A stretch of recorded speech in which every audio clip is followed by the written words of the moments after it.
Hello people, I'm Jaby Koay, joined by ACHARA KIRK. Hi there. And no, that's not a typo in the title. This is a PS5 trailer. Oh. And so, for those of you that may have thought I messed it up, most of you probably already know before I did that this is a PS5 trailer. This is the very first PS5 trailer that we're looking at. Wow. And man, time flies.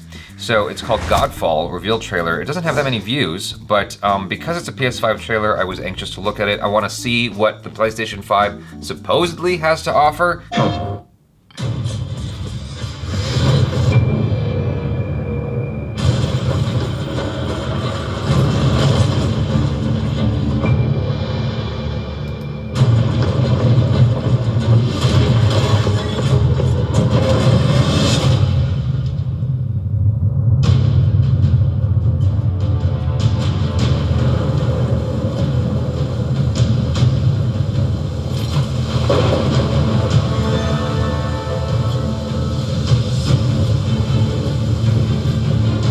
On your feet, old blood.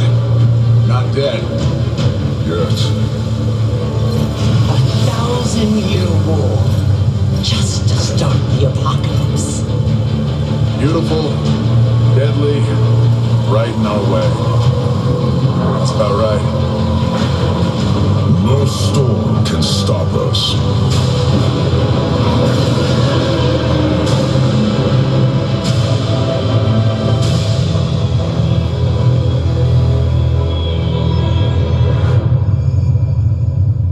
Wow, PS5's coming out that soon, huh? Wow. So next year's Christmas present for everyone. Wow, okay.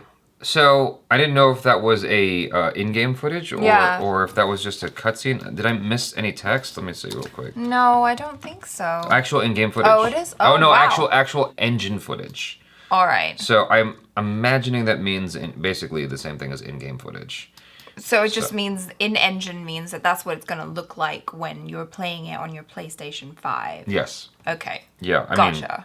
in theory. Here's the thing. With video games, it's not so much the power of the hardware that is the limitation anymore. It's more the time allowed for development of games, from what I understand. Because you can make a game look really, really awesome and efficiently coded if you have enough time with that game. Metal Gear Solid 5, to me, is a beautiful looking game, and that came out a while ago and looks just as good as this, in my opinion.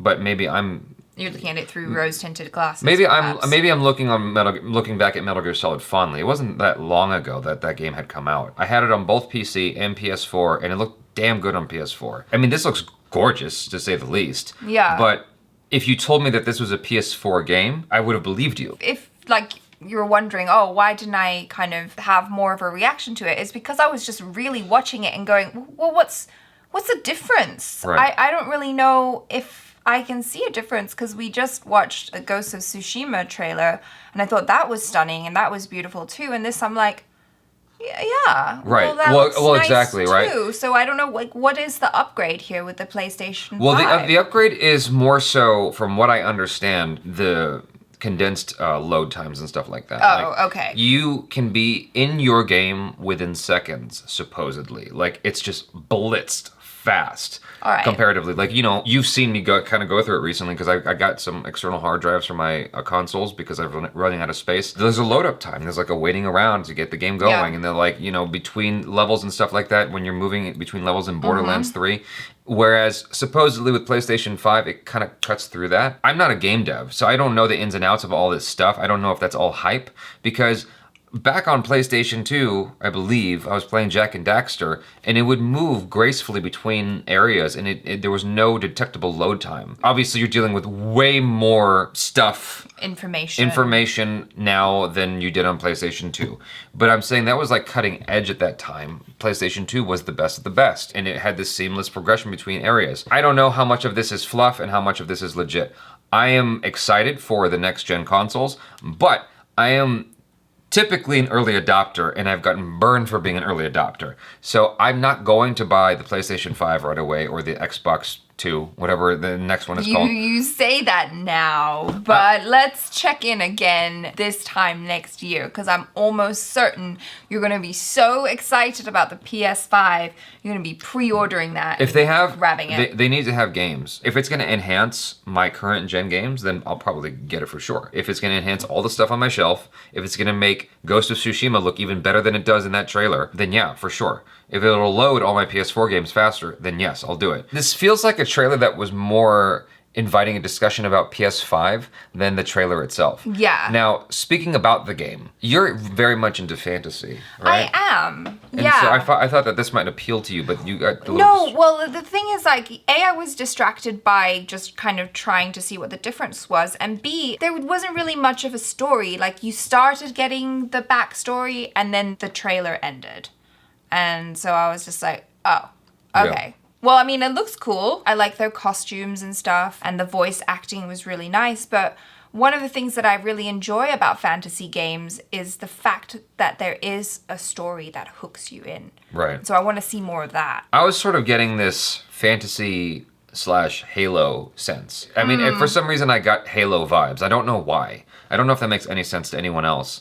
Well, it says it's a third-person fantasy looter slasher focused on melee combat. So it makes sense. It's probably less of a story-based thing, and it's more about, like, let's go through and just fight a bunch of people and loot things and level up and whatnot. Let's assume for the moment that this is basically what in-game footage looks like.